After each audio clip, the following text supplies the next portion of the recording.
നമ്മൾ ആർക്ക് വേണ്ടിയാണോ ഉടമ്പടി ചെയ്യണത് അവർക്കും കൃപ ലഭിക്കും.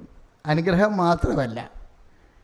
അതുകൊണ്ടാണ് ആ ദമ്പതികളെ ഇപ്പോൾ ആ ചേച്ചി സാക്ഷ്യം പറഞ്ഞില്ലേ, ഞാൻ അവർക്ക് വേണ്ടി ഉടമ്പടി ചെയ്തു.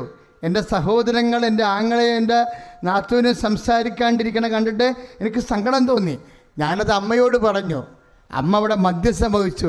എന്നാ അത്ഭുതം സംഭവിച്ചതെന്ന് അറിയത്തില്ല. ഇപ്പം അവർ തമ്മിൽ ഭയങ്കര പൊരിഞ്ഞ സ്നേഹമാണെന്ന് കൈയിടിച്ച് കിടത്താണ്.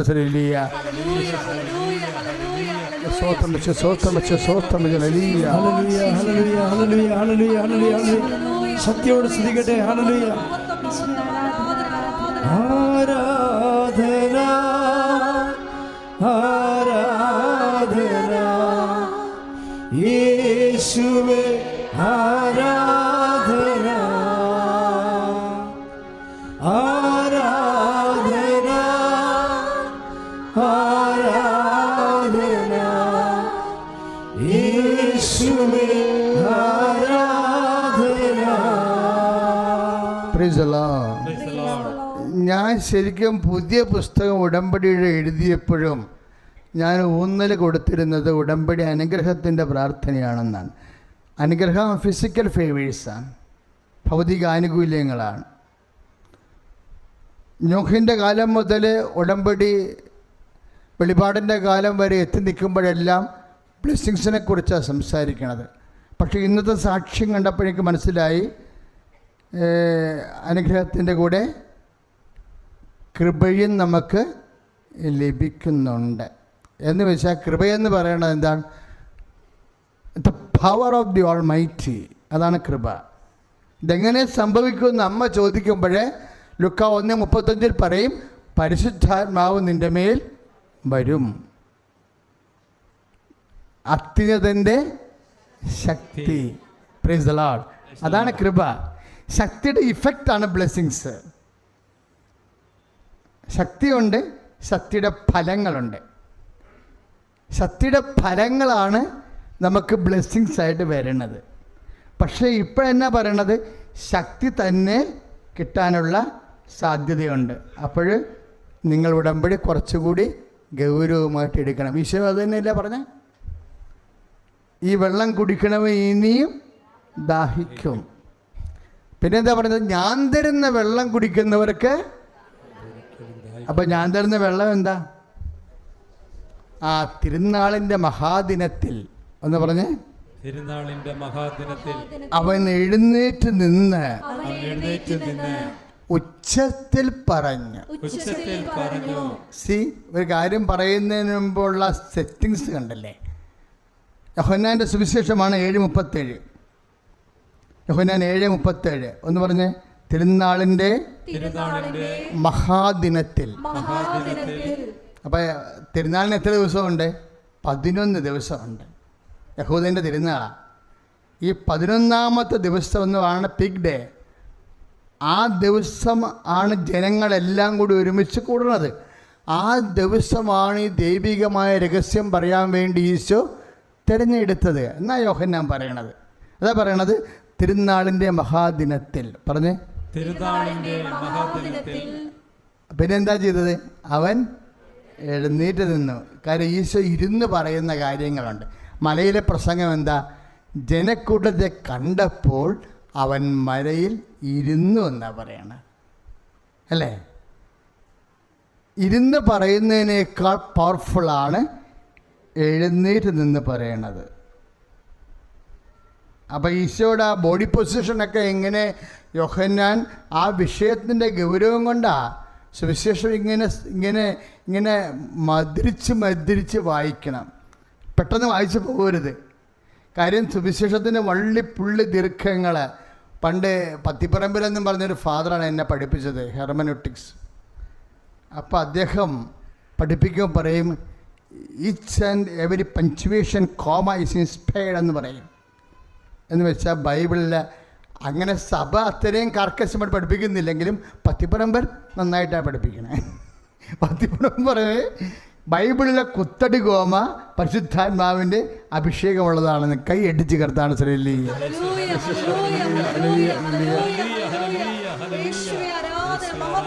സ്തുതി ഹല്ലേലൂയ. ആരാധന ആരാധന യേശുവേ ആരാധന ആരാധന ആരാധന യേശുവേ ആരാധന. കർത്താവിൻ്റെ വചനം വായിക്കുമ്പോഴേ കർത്താവാണ് നമ്മോട് സംസാരിക്കണത് എന്നുള്ള ഓർമ്മയിൽ വേണം വായിക്കാൻ. ഇപ്പം രാവിലെ എഴുന്നേറ്റ് 6 മണിക്കൂർ വായിക്കത്തില്ലേ? ഇല്ലേ? രാവിലെ എഴുന്നേറ്റ് ഒറ്റയടിക്ക് വായിക്കാൻ പറ്റിയില്ലെങ്കിലും വിഷമിക്കണ്ട. 2 മിനിറ്റ് 3 മിനിറ്റ് വെച്ച് കിടക്കാനുള്ളിൽ വായിച്ച് തീർത്താൽ മതി. മൊത്തം ഇങ്ങനെ ഒറ്റയടിക്ക് വായിക്കണ്ട. വായിക്കണത് തന്നെ പിന്നെ മനസ്സിലത് ഉറക്കണവരെ നമുക്ക് ആവർത്തിച്ച് വായിക്കാം. അരമണിക്കൂറാണ് പ്രാധാന്യം, ക്വാണ്ടിറ്റിക്കല്ല. എന്തുമാത്രം വായിക്കുന്നു എന്നുള്ളത് ഒരു വിഷയമല്ല. വായിക്കുന്ന കാര്യത്തിന് അഭിഷേകം കിട്ടിയോ എന്നാണ് പ്രശ്നം. ഈ ബൈബിളിനൊരു പ്രശ്നമുണ്ട്. ബൈബിള് വായിക്കണതും പത്രം വായിക്കണതും തമ്മിൽ ഒരു വ്യത്യാസമുണ്ടാകും. ബൈബിൾ വായിക്കണതും സ്റ്റഡി മെറ്റീരിയൽസ് വായിക്കണതും തമ്മിൽ ഒരു വ്യത്യാസമുണ്ട്. കാര്യം ബൈബിൾ ദൈവത്തിൻ്റെ വചനമായത് കാരണം ഇത് ആത്മാവിലിങ്ങനെ അഭിഷേകമായി മാറും.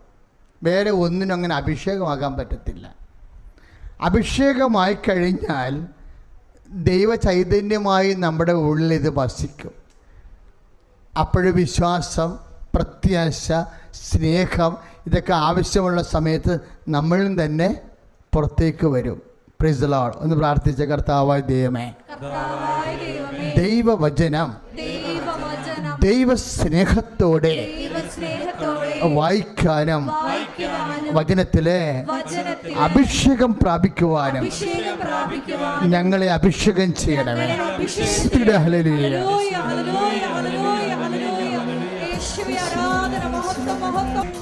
പരിശുദ്ധ പരമ ദിവ്യകാരുണ്യത്തിന്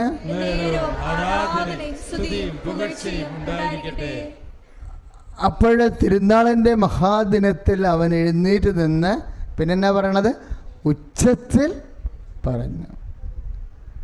അടുത്തും പറയാം, ഉച്ചത്തിലും പറയാം. കാര്യം അവൻ ശിഷ്യന്മാരെ പഠിപ്പിക്കുകയായിരുന്നു എന്നും പറഞ്ഞൊരു ഭാഗമുണ്ട്. അത് ഈശോ പയ്യാണ് പറഞ്ഞത്. 12 പേർക്ക് കേട്ടാൽ മതിയല്ല. ഇത് ഉച്ചത്തിലാണ് പറഞ്ഞിരിക്കുന്നത്. എന്നാവശ്യം എന്താണ്? എൻ്റെ കമ്മ്യൂണിറ്റി മൊത്തം ഇത് കേൾക്കണം. എല്ലാവർക്കും വേണ്ടിയുള്ള ഉപദേശമാണ്. ശിഷ്യന്മാർക്ക് വേണ്ടി മാത്രമുള്ള ഉപദേശം അല്ല, ഹോൾ പബ്ലിക്കിനുള്ള ഉപദേശമാണ്. എല്ലാവരോടുമാണ്. നമ്മളെല്ലാം അത് ബാധിക്കും. ഈശോ സംസാരിക്കുമ്പോൾ കാലങ്ങൾക്കും ദേശങ്ങൾക്കും അതീതമായിട്ടാണ് സംസാരിച്ചിരിക്കുന്നത്. എന്താ അവൻ പറഞ്ഞത്? ആർക്കെങ്കിലും ദാഹിക്കുന്നെങ്കിൽ എൻ്റെ അടുത്ത് വരട്ടെ. Praise the Lord. അപ്പം അതിൻ്റെ അകത്ത് ഓട്ടോറിക്ഷക്കാരുണ്ട്, ഇല്ലേ? കൽപ്പണിക്കാരുണ്ട്, മരപ്പണിക്കാരുണ്ട്, കളക്ടർമാരുണ്ട്, എല്ലാവരുമുണ്ട്. അതാണ് ചോദിക്കുന്നത്. ആർക്കെങ്കിലും ദാഹിക്കുന്നെങ്കിൽ പറഞ്ഞ് എൻ്റെ അടുത്ത് വരട്ടെ. എന്നിൽ വിശ്വസിക്കുന്നവരിൽ നിന്ന്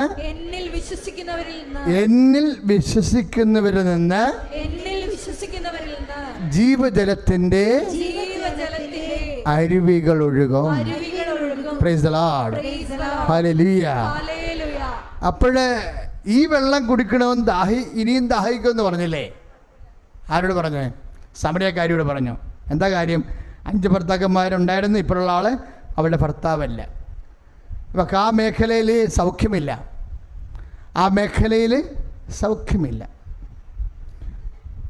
പല വിഷയങ്ങൾക്കും നമ്മൾക്ക് പലപ്പോഴും സൗഖ്യമില്ലാത്തത് കൊണ്ടാണ് കൂടുതൽ സങ്കടങ്ങൾ വരണത് നമുക്ക്. ഇപ്പം ചില ആൾക്കാർക്ക് ശാരീരികമായ വിഷയമാകാം, ചില ആൾക്കാർക്ക് കാറാകാം. മാസം വർഷം കാറ് മാറ്റുന്നവരില്ലേ? ആദ്യം വർഷം കാറ് മാറ്റും, ബ്രാൻഡ് മാറ്റും. അവർ ഇൻ്റർനെറ്റൊക്കെ സെർച്ച് ചെയ്യണത് തന്നെ പുതിയ കമ്പനിക്കാരുടെ പുതിയ കാറിൻ്റെ പുതിയ ഫെസിലിറ്റീസ് എന്താണെന്ന് നോക്കിയിട്ടാണ് അവർ ചെയ്യണത്. പുതിയ ഫെസിലിറ്റി ഉള്ള കാറ്, പഴയ കാറ് വാങ്ങിച്ച് 45 ലക്ഷം വാങ്ങിച്ചിട്ട് അത് റീസെയിലിന് 15 ലക്ഷത്തിന് വിറ്റിട്ട് പിന്നെ എടുക്കണത് 1 കോടിയുടെ കാറാണ് എടുക്കണത്. ഈ വെള്ളം ഈശോ എന്നാ പറഞ്ഞത്? ഈ വെള്ളം കുടിക്കണവന് ഇനിയും ദാഹിക്കും. ഒരു വിഷയം മാത്രമല്ല, എല്ലാം തന്നെ സംഭവം. നിങ്ങൾ വീടൊക്കെ പൊളിച്ച് പണിയണതും ഗ്രാനൈറ്റാക്കി ടൈൽസ് മാറ്റിയിട്ട് മാർബിൾ ഇടും. മാർബിൾ പൊളിച്ച് കളഞ്ഞിട്ട് 5 കൊല്ലം കഴിയുമ്പോൾ ഗ്രാനൈറ്റ് ഇടും. എന്നിട്ട് അതെന്ത് ചെയ്യും? പെട്ടവിലക്ക് ആക്രിക്കാർക്ക് കൊടുക്കും, അല്ലേ? പല വീടുകളിലും ഞാൻ ഒരിക്കലൊരു വീട്, ഒരു ടിപ്പിക്കൽ വീട് അറിയാം. ഞാൻ ആ ഇടവക ഇരുന്നിട്ടുള്ള ആളാണ്. ആദ്യം ടൈൽസാണ് അവരിട്ടത്. പിന്നെ അവർ 5 കൊല്ലം കഴിഞ്ഞപ്പോൾ തന്നെ അത് മാർബിളാക്കി.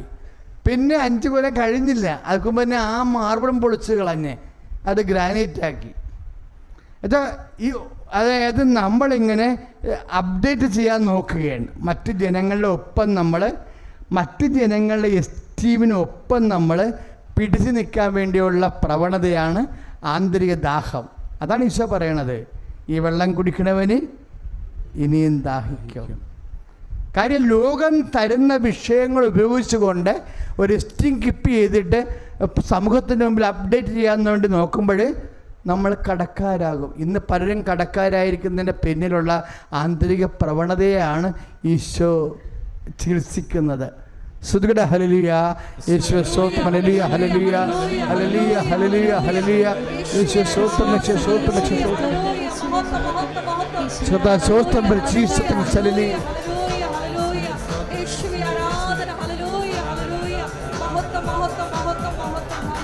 പരിശുദ്ധ അമ്മയ്ക്കും തിരുക്കുമാരനും ഒരുപാട് നന്ദി പറയുന്നു. എൻ്റെ പേര് ജസ്മ എന്നാണ്. ഞാൻ ആലപ്പുഴയിൽ നിന്നാണ് വരുന്നത്. എനിക്ക് മാതാവ് തന്ന ഒരനുഗ്രഹത്തിൻ്റെ സാക്ഷ്യം പറയാനാണ് ഇവിടെ വന്നിരിക്കുന്നത്. ഏറ്റവും കൂടുതൽ സാക്ഷ്യം തന്നിരിക്കുന്നതും അത്ഭുതം തന്നിരിക്കുന്നതും രോഗശാന്തിയിലൂടെയാണ്. എൻ്റെ കുഞ്ഞ് 2022 3 വയസ്സായ എൻ്റെ കുഞ്ഞിനിപ്പോൾ പ്രഗ്നൻ്റ് ആയ സമയം തൊട്ട് കുഞ്ഞ് ജനിക്കുന്നവരേക്കും ഞാൻ വയറിൽ തൈലം വെച്ച് കുരിശ് വരയ്ക്കുമായിരുന്നു. അന്ന് ഞാൻ ഉടമ്പടി എടുത്തിട്ടില്ല, എൻ്റെ അമ്മയാണ് ഉടമ്പടി എടുത്തിരുന്നത്. എന്ത് വന്നു കഴിഞ്ഞാലും അമ്മ പറയും, മാസത്തിലൊന്ന് ഞാൻ ഈ കൃപാസനം പള്ളിയിൽ വരുമായിരുന്നു. പക്ഷെ അന്നൊന്നും ഞാൻ ഉടമ്പടിയിലേക്ക് വന്നിട്ടില്ലായിരുന്നു. എന്ത് വയ്യായിക വന്നാലും എൻ്റെ അമ്മ പറയാറ്, കുരിശ് വരയ്ക്ക്, മാതാവിനെ വിളിക്ക്, കൃപാസനത്തിൽ പോ. ഇത്രയും കാര്യങ്ങളാണ് പറഞ്ഞു തരാറ്. പ്രഗ്നൻസിയുടെ സമയമായപ്പോൾ സിസേറിയൻ ആണെന്ന് പറഞ്ഞു. പ്രഗ്നൻസി കഴിഞ്ഞു, സിസേറിയൻ കഴിഞ്ഞു കഴിഞ്ഞപ്പോൾ എൻ്റെ കുഞ്ഞ് എമർജൻസി ആയിട്ട് വണ്ടാനം മെഡിക്കൽ കോളേജിലേക്ക് അവർ റെഫർ ചെയ്തു. പറഞ്ഞു 3 ദിവസം ആണ് അവർ സമയം തന്നിരിക്കുന്നത്, എമർജൻസിയാണ്, കുഞ്ഞിനെ കിട്ടുമെന്ന് പോലും പ്രതീക്ഷയില്ല. ഒരമ്മയിൽ നിന്ന് കുഞ്ഞിനെ കൊണ്ടുപോകുമ്പോൾ ഉള്ള അവസ്ഥ ഒരു അമ്മയായിരിക്കുന്ന എല്ലാവർക്കും മനസ്സിലാവുമെന്ന് ഞാൻ വിചാരിക്കുന്നു. എൻ്റെ കുഞ്ഞെൻ്റെ കയ്യിൽ നിന്ന് പോയപ്പോഴും ഞാൻ മാതാവിനോട് പറഞ്ഞു, അമ്മേ മാതാവേ, എനിക്ക് തന്നെങ്കിൽ എനിക്ക് തിരിച്ചു തരണം. ഞാൻ ഒത്തിരി സ്ട്രഗിൾ ചെയ്തിട്ടാണ് എൻ്റെ കുഞ്ഞിന് ഇത്രയിലും ഞാൻ കിട്ടിയത്. അങ്ങനെ 3 ദിവസം എനിക്ക് സമയം തന്നു. 3-ാം ദിവസം എൻ്റെ ഹസ്ബൻഡിൻ്റെ അമ്മയും വണ്ടാനത്തും എൻ്റെ അനിയത്തിയും ഞാനും സാഗര ഹോസ്പിറ്റലിലായിരുന്നു ഉണ്ടായിരുന്നത്.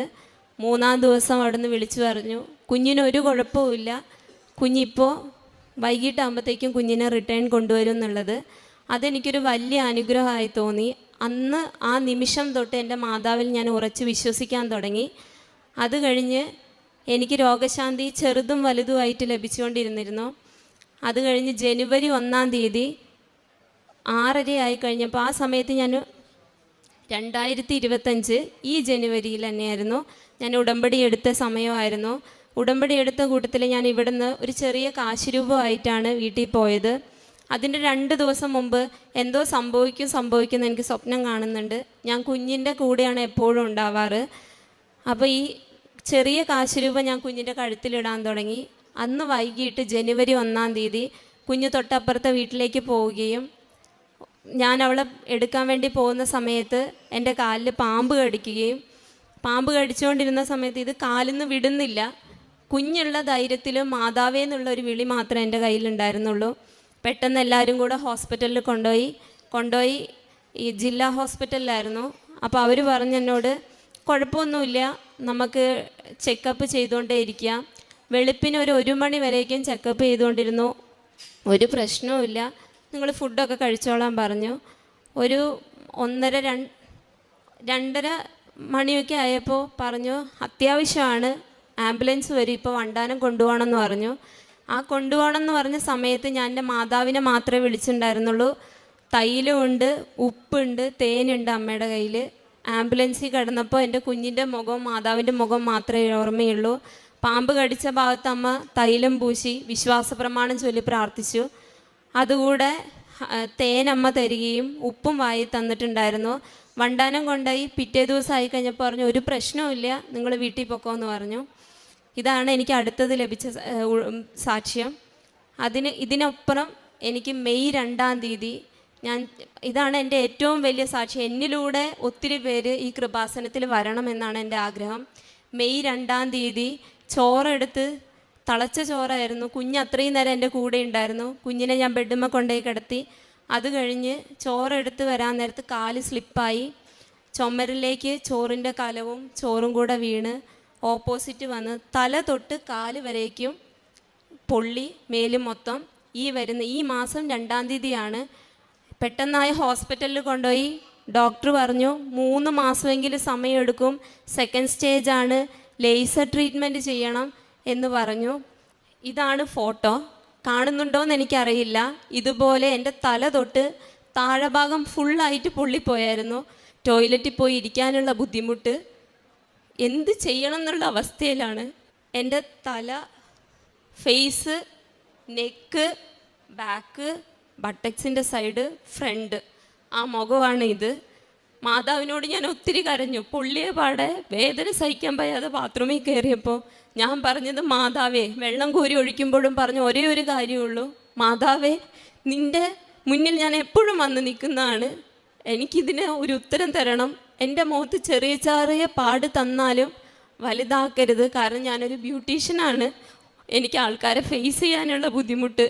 2-ാം ദിവസം ആയപ്പോഴത്തേക്കും എൻ്റെ കണ്ണിന് ഫുള്ളായിട്ട് അടഞ്ഞു പോയി. കാഴ്ചയില്ലാത്തതിൻ്റെ ബുദ്ധിമുട്ട്. പൊള്ളി ആ സമയം തൊട്ട് എൻ്റെ അമ്മയുണ്ട്, എൻ്റെ കുഞ്ഞിവിടെയുണ്ട്. അമ്മ നേർച്ച വസ്തു ഉപയോഗിച്ചിരുന്നു. പിന്നെ അതുപോലെ തന്നെ തൈലം ആ സമയത്ത് എൻ്റെ കയ്യിലുണ്ടായിരുന്നു. അമ്മ ഒന്നരാടായിട്ട് എൻ്റെ പൊള്ളിയ ഭാഗത്ത് ഇട്ട് തരും. അപ്പോൾ എല്ലാവരും പറഞ്ഞു ഡോക്ടർ വന്ന് വല്ല പഴുപ്പോ കാര്യങ്ങളോ ഒക്കെ ആയിക്കഴിഞ്ഞാൽ പിന്നെ പിടിച്ചാൽ കിട്ടത്തില്ല. പക്ഷെ അമ്മഴും പറഞ്ഞൊരു കാര്യം, കുഴപ്പമില്ല, കുരിശ് വരച്ചാൽ മതി എന്നാണ് പറഞ്ഞിട്ടുണ്ടായിരുന്നേ. അങ്ങനെ 2-ാം ദിവസം ആയപ്പോൾ ഓർക്കണം, കണ്ണ് മൊത്തം അടഞ്ഞുപോയി, കൊമളയായി മൊത്തം. എനിക്ക് ഇരിക്കാൻ വയ്യ, എണീക്കാൻ വയ്യ, ഹസ്ബൻഡിനോട് കരച്ചിലും ദേഷ്യവും മാത്രമേ ഉള്ളൂ. ഡോക്ടർ പറഞ്ഞു ഒരു 3 മാസമെങ്കിലും റിക്കവർ ആവാൻ വേണ്ടി സമയമെടുക്കും, അതുകൂടെ നമുക്ക് ലേസർ ചെയ്താലേ ഈ പാടെല്ലാം മാറുള്ളൂ എന്ന്. അങ്ങനെ 3-ാം ദിവസം കഴിഞ്ഞു. 2 ആഴ്ച കിടക്കണം എന്ന് പറഞ്ഞ് ഞാൻ കറക്റ്റ് 6-ാം ദിവസമായി, 7-ാം ദിവസം മെയ് 7-ാം തീയതി എന്നെ ഡിസ്ചാർജ് ചെയ്തു. വീട്ടിൽ ചെന്ന് ഒരാളെ ഫേസ് ചെയ്യാനുള്ള ബുദ്ധിമുട്ട്. അപ്പോഴും ഞാൻ പ്രാർത്ഥിക്കുന്ന ഒരേ ഒരാൾ മാതാവ് മാത്രമേ ഉള്ളൂ. ഞാൻ എല്ലാ മാസവും മാതാവിൻ്റെ മുമ്പിൽ വരണതാ. എന്നിട്ട് മാതാവ് എന്തുകൊണ്ട് എന്നോട് ഇങ്ങനെ ചെയ്തു? എനിക്കൊരു ജോലി റെഡിയായിരുന്നു കോഴിക്കോട്, എൻ്റെ ഹസ്ബൻഡിനൊരു ജോലി റെഡിയായിരുന്നു. അതെല്ലാം കഴിഞ്ഞ് റിട്ടേൺ വരണ സമയത്താണ് ഈ സംഭവം നടന്നത്. ഞാൻ ഒത്തിരി കരഞ്ഞായിരുന്നു, ദേഷ്യവും വാശി. എനിക്ക് കുഞ്ഞിനെ പോലും എടുക്കാൻ വയ്യ. എൻ്റെ കുഞ്ഞ് 2 ദിവസം കഴിഞ്ഞ് കഴിഞ്ഞപ്പോൾ എൻ്റെ കണ്ണ് മൊത്തം അടഞ്ഞു പോയപ്പോൾ എൻ്റെ അടുത്ത് വരാതെയായി. എന്ത് ചെയ്യണമെന്നറിയില്ല. പക്ഷേ ഹോസ്പിറ്റലിൽ നിന്ന് റിക്കവർ ആവുന്നതിൻ്റെ 3 ദിവസം മുമ്പ് ഞാൻ അമ്മയുടെ അടുത്ത് ഇരുന്നപ്പോൾ പറഞ്ഞു, ഒരു മണം വരുന്നുണ്ട്, മുല്ലപ്പൂവിൻ്റെയാണോ എന്താണെന്നറിയത്തില്ല, 1 മിനിറ്റ് എങ്ങാണ്ട് ആ മണം ഉണ്ടായിരുന്നുള്ളൂ. അത് കഴിഞ്ഞപ്പോൾ അത് പോവുകയും ചെയ്തു. പക്ഷേ നഴ്സുമാർ വന്ന് ക്ലീൻ ചെയ്ത് ഈ മുറിവൊക്കെ ക്ലീൻ ചെയ്യുന്ന സമയത്ത് ഭയങ്കര വേദനയാണ്, യൂറിൻ വരേക്കും പോകും. ഒരവസ്ഥ എന്താണെന്ന് പോലും എനിക്കറിയത്തില്ല. മാതാവിനെ തന്നെ വിളിച്ചു, നേർച്ച വസ്തുക്കൾ ഉപയോഗിച്ചു. അന്നും രാത്രി കിടക്കുമ്പോൾ എന്തുകൊണ്ട് മാതാവേ നീ എനിക്കിത് തന്നു എന്ന് മാത്രം ഞാൻ ചോദിച്ചിട്ടുണ്ടായിരുന്നുള്ളൂ. അത് കഴിഞ്ഞ് ഹോസ്പിറ്റലിൽ നിന്ന് വീട്ടിൽ ചെന്ന് 3-ാം ദിവസമായി കഴിഞ്ഞ് ഹോസ്പിറ്റലിൽ നിന്ന് ഡിസ്ചാർജായി 3-ാം ദിവസമായപ്പോൾ എൻ്റെ കുഞ്ഞ് 2 ദിവസമായിട്ട് പറയുന്നു ഹസ്ബൻഡിനോട്, എൻ്റെ അടുത്ത് കിടക്കാൻ അവൾക്ക് പേടിയാണ്. ഹസ്ബൻഡിനോട് പറയുന്നു, മാതാവ് വന്നായിരുന്നു, ഈശോ വന്നായിരുന്നു, മമ്മിയുടെ ഉവാവും എല്ലാം മാറ്റിക്കൊടുത്തു. 3 വയസ്സേ അവൾക്ക് പ്രായമുള്ളൂ. മാതാവ് ഈശോ എന്ന് മാത്രം പറയുന്നൊരു കൊച്ച് ഇത്രയും ഡീപ്പായിട്ട് ആ വോയിസ് എൻ്റെ കയ്യിലുണ്ട്. ഇത്രയും ക്ലിയർ ആയിട്ട് പറയാൻ ഒരു വഴിയില്ല. മാതാവ് വന്നു. ബീച്ചിൻ്റെ സൈഡിലാണ് വന്നത്. മമ്മിയുടെ ഉവ്വാവ് മാറ്റിക്കൊടുത്ത് പറന്ന് പോയി എന്ന് പറഞ്ഞു. അന്ന് ആ ദിവസം തൊട്ട് എനിക്ക് വേദന എന്താണെന്ന് ഞാൻ അറിഞ്ഞിട്ടില്ല. ഇത് പൊളിഞ്ഞു പോകുമ്പോൾ ഉള്ളൊരു ബുദ്ധിമുട്ട് എന്താണെന്ന് അറിഞ്ഞിട്ടില്ല. പിന്നെ ഇത്രയൊക്കെ എനിക്ക് വന്നിരുന്നോ എന്നാണ് ഞാൻ ചിന്തിച്ചിട്ടുണ്ടായിരുന്നത്. കറക്റ്റ് 1 മാസം മറ്റന്നാൾ ജൂൺ 2-ാം തീയതിക്ക് വരണേ ഉള്ളൂ. പക്ഷേ 1 മാസം കൊണ്ട് എൻ്റെ മുഖം കാണണം. ഇങ്ങനെ ആവുമെന്ന് ഞാൻ ജീവിതത്തിൽ ഇതുവരെ ഞാൻ വിചാരിച്ചിട്ടില്ല. 2ാമത് ഹോസ്പിറ്റലിൽ കാണിക്കാൻ പോയി. 2 ആഴ്ച കഴിഞ്ഞപ്പോൾ ഡോക്ടർ ചോദിക്കുകയാണ് ഇത് എന്തൊരു മിറാക്കിളാണ്. പക്ഷെ അന്ന് തൊട്ട് അവസാനം വരേക്കും കുരിശു വരയ്ക്കുന്ന സമയത്ത് അല്ലെങ്കിൽ ഇടയ്ക്കായിട്ടാണെങ്കിലും ഞാൻ നേർച്ച വസ്തു ഉപയോഗിച്ചിരുന്നു. മാതാവിൽ ഉറച്ച് ഞാൻ വിശ്വസിച്ചിരുന്നു എനിക്കൊരു കുഴപ്പമുണ്ടാവില്ല എന്നുള്ളത്. എല്ലാവരും ഇങ്ങനെ പറയുമ്പോഴും ടെൻഷനായിരുന്നു. കാരണം ഇനി എന്ത് ചെയ്യും, മുഖം വെച്ച് എനിക്കൊരു ജോലി ചെയ്യാൻ പറ്റത്തുള്ളൂ, എന്ത് ചെയ്യുമെന്ന് പറഞ്ഞ സമയത്ത് എൻ്റെ അമ്മ എന്നെ കൈ പിടിച്ച് നടത്തി. ഇന്ന് ഈ നിമിഷം ഇത്രയും പാട് വന്നിട്ടും ഡോക്ടർ ചോദിച്ച ഒരു കാര്യമാണ്, ഇത് അത്ഭുതമാണല്ലോ, ഇങ്ങനെ ഒരിക്കലും മാറത്തില്ല, 3 മാസം കഴിഞ്ഞ് ലേസർ ട്രീറ്റ്മെൻറ്റ് ചെയ്യണമെന്ന് പറഞ്ഞതാണ്. ഇപ്പോൾ പോയപ്പോൾ പറയുകയാണ് ലേസറിൻ്റെ ഒന്നും ആവശ്യമില്ല, അല്ലാതെ തന്നെ മാറുമല്ലോ എന്നുള്ളത്. അന്ന് തൊട്ട് ഇന്ന് വരേക്കും കുരിശ് വരയ്ക്കുന്നുണ്ട്. ഈ ഭാഗത്തെല്ലാം മുടി പോയി, ഐബ്രോസ് പോയി, കൺപീലി കൊഴിഞ്ഞു പോയി. പക്ഷേ ഇതൊക്കെ പോയപ്പോഴും വിഷമമുണ്ടെങ്കിലും പിന്നെ ഞാൻ വിചാരിച്ചു എൻ്റെ കൊച്ചിനാണ് പറ്റിയിരുന്നെങ്കിൽ എനിക്ക് അവളെ എടുക്കാൻ പോലും പറ്റത്തില്ലായിരുന്നു.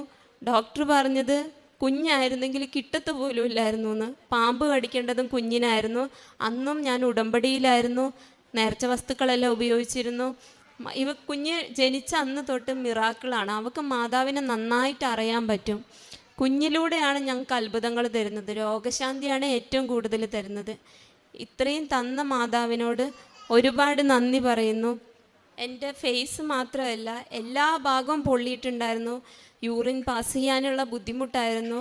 ഞാൻ എല്ലാ മാസം പള്ളിയിൽ വരുമ്പോൾ ഞാൻ ആകെ പറയുന്ന വലിയൊരു കാര്യം, മാതാവേ അസുഖം തരരുത്, സാമ്പത്തിക പ്രശ്നം നമുക്ക് മാറ്റാം, വേറെ എന്ത് നമുക്ക് തരണം ചെയ്യാൻ പറ്റും. പക്ഷെ നമുക്ക് ഒരു രോഗം വന്നു പോയാൽ നമ്മുടെ അടുത്ത് ആരും ഇല്ലെങ്കിലും നമുക്കൊരു കുഞ്ഞുള്ള കാരണം നമുക്ക് അതുപോലെ നിൽക്കാനും പറ്റണം. ഇത്രയും തന്ന മാതാവിന് ഈ ഒരു റിക്കവർ ചെയ്ത് എനിക്ക് ഇത് ഒരു വിശ്വാസമില്ല, മെഡിസിനിൽ ഒരിക്കലും ഇത്രയും വരില്ലെന്നാണ് എൻ്റെ വിശ്വാസം. കാരണം എന്നെ ആ സമയത്ത് വീഡിയോ കോൾ ചെയ്ത് ഇൻഫെക്ഷൻ ആയത് കാരണം ആരും അടുപ്പിക്കില്ലായിരുന്നു. ആ സമയത്ത് എന്നെ കണ്ടവരെല്ലാവരും പറഞ്ഞിരുന്നത് കണ്ണ് പോകും. കണ്ണിൻ്റെ ഡോക്ടർ വന്ന് 3 ദിവസം 4 ദിവസമായിട്ട് എനിക്ക് മെഡിസിൻ തന്നിരുന്നു. കണ്ണ് കാഴ്ചയില്ലാത്ത അവസ്ഥ, വേദന, ബുദ്ധിമുട്ട്, സാമ്പത്തിക പ്രശ്നം, ഇതൊക്കെ മാതാവ് എങ്ങനെ തരണം ചെയ്ത് ഇന്ന് ഈ നിമിഷം വരേക്കും എത്തിച്ചു എന്നുള്ളത് എനിക്കറിയില്ല. തന്ന എല്ലാ അനുഗ്രഹങ്ങൾക്കും മാതാവിന് ഒത്തിരി നന്ദി പറയുന്നു. കാരുണ്യ പ്രവർത്തികൾ എന്ന് പറഞ്ഞാൽ കുഞ്ഞുള്ള കാരണം എനിക്ക് ഒത്തിരി ഒന്നും ചെയ്യാൻ പറ്റിയില്ല. എന്നാലും ഞങ്ങൾ റെൻറ്റിനാണ് താമസിക്കുന്നത്. എന്നെ കഴിയുന്ന രീതിയിൽ എൻ്റെ മുമ്പിൽ കൈനീട്ടിയ ആരെയും ഞാൻ കാണാതെ പോയിട്ടില്ല. ചെറുതായും വലുതായും എനിക്ക് പറ്റുന്ന രീതിയിൽ ഭക്ഷണമായിട്ടോ പൈസയായിട്ടോ ഞാൻ സഹായിച്ചിട്ടുണ്ട്. പിന്നെ പത്രം മേടിച്ചു കൊടുക്കുമായിരുന്നു. ഇത്രയാണ് ഞാൻ ചെയ്തിട്ടുണ്ടായിരുന്നത്. ഇനി ഉടമ്പടി ജീവിതത്തിലൂടെ തന്നെ പോവാനാണ് എൻ്റെ ആഗ്രഹം. കാരണം ഈ ഒരു അത്ഭുതം എന്നിലൂടെ എത്രയോ പേര് വന്നിവിടെ സാക്ഷ്യം പറയണമെന്ന് തന്നെയാണ്. ഞാനും വിശ്വസിച്ചിരുന്നില്ലായിരുന്നു. ഉടമ്പടി എടുക്കുന്നതിന് മുമ്പ് ശരിയാണ് മാതാവ് ഉണ്ട്, കൃപാസനമുണ്ട് എന്നൊക്കെ വിചാരിച്ചിരുന്നു. കുഞ്ഞിന് സിസേറിയൻ കഴിഞ്ഞപ്പോഴും ഞാൻ വിചാരിച്ചത് മാതാവുണ്ട്, പക്ഷെ ഇത്രയും അത്ഭുതം തരും എന്ന് എൻ്റെ ഏത് നിമിഷവും മാതാവ് കഷ്ടപ്പാട് തരും, സഹനങ്ങൾ തരും. പക്ഷെ അത് സഹിക്കാനുള്ള ക്ഷമയും കരുത്തും തന്നിരുന്നു. ഇനി ഈ നിമിഷം വരേക്കും എൻ്റെ കൂടെ മാതാവുണ്ട്. ഇനിയും മുന്നോട്ട് ഉടമ്പടി ജീവിതത്തിലൂടെ പോകാനും മാതാവിനോട് ഇടപെടാനുമാണ് എനിക്ക് ആഗ്രഹം. തന്ന അനുഗ്രഹങ്ങൾക്കെല്ലാം മാതാവിനോട് ഒത്തിരി നന്ദി പറയുന്നു.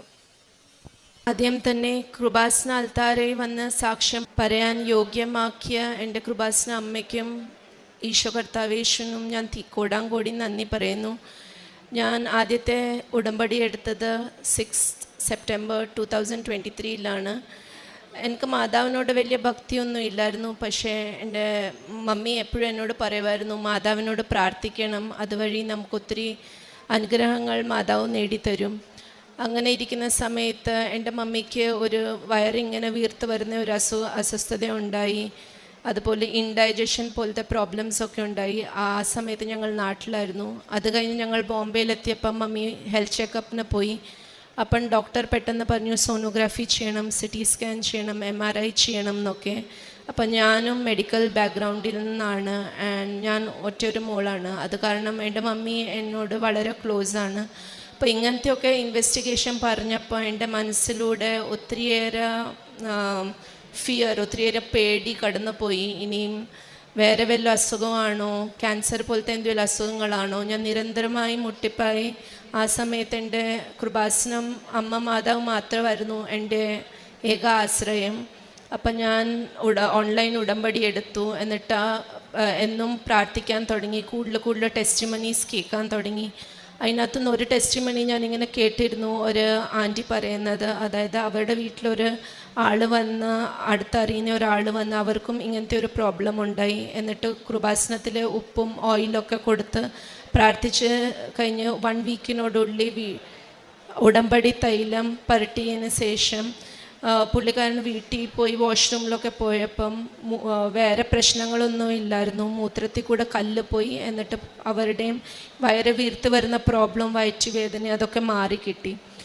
ആ സമയം ഞാൻ എൻ്റെ മനസ്സിൽ ഉറപ്പിച്ചു, ഞാൻ കൃപാസന മാതാവിനോട് പ്രാർത്ഥിച്ചു, എൻ്റെ മമ്മിക്കും ഇതുപോലെ നിസ്സാരമായ വല്ല പ്രശ്നമായിരിക്കും, വേറെ ഒരു പ്രശ്നവും മമ്മിക്ക് ഉണ്ടാകില്ല. ആ സമയത്ത് ഞാൻ നിരന്തരമായി ഇങ്ങനെ ടെസ്റ്റിമണീസ് കേട്ടിരുന്നു, ബൈബിൾ ശക്തമായിട്ട് ഞാൻ വായിച്ചിരുന്നു. അപ്പോഴും എനിക്ക് ഓരോന്നോരോന്ന് ദൈവം പ്രവർത്തിച്ച് ഓരോരോ ക്യൂറിനെ പറ്റിയായിരുന്നു എനിക്ക് അധ്യായങ്ങൾ കിട്ടിയിരുന്നത്.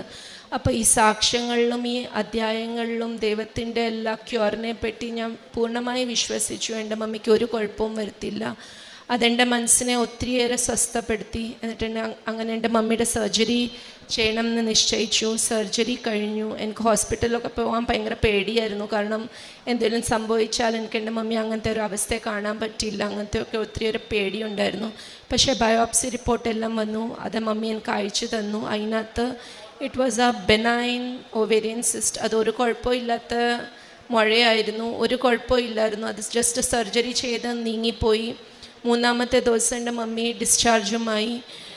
മമ്മി നേരത്തെ BP, ബ്ലഡ് പ്രഷറിനൊക്കെ 2 നേരം മരുന്ന് കഴിക്കുന്നുണ്ടായിരുന്നു. പക്ഷേ ഈ സർജറി വഴി ആ മരുന്നുകളും എല്ലാം കുറച്ച് കിട്ടി. ഇപ്പം ജസ്റ്റ് 1 ടൈമേ BPയുടെ മരുന്നും എടുക്കുന്നുണ്ടായിരുന്നു. അങ്ങനെ ഞാൻ വളരെ വേറെ രീതിയിൽ ചിന്തിച്ചിരുന്ന പ്രശ്നം എൻ്റെ കൃപാസന മാതാവ് വളരെ നിസ്സാരമായിട്ട് 3rd ഡേയിൽ ഡിസ്ചാർജ് ആക്കിയിട്ട് വളരെ മിനിമമായ മെഡിസിനോടുകൂടി മമ്മിയെ പൂർണ്ണമായിട്ടും ക്യൂറാക്കി. അതിനെൻ്റെ പരിശുദ്ധ അമ്മ മാതാവിന് ഞാൻ കോടാങ്കോടി നന്ദി പറയുന്നു. എൻ്റെ സെക്കൻഡ് സാക്ഷിയാണ്, ഞങ്ങൾ നാട്ടിൽ ഒരു ലാൻഡ് വിൽക്കാൻ ഒത്തിരി വർഷമായിട്ട് നോക്കുന്നുണ്ടായിരുന്നു. പക്ഷെ അത് വിറ്റ് പോകുന്നില്ലായിരുന്നു. ആ സമയത്ത് എൻ്റെ പേരൻസ് നാട്ടിലായിരുന്നു. ഞങ്ങൾ ഇവിടുന്ന് കിട്ടിയ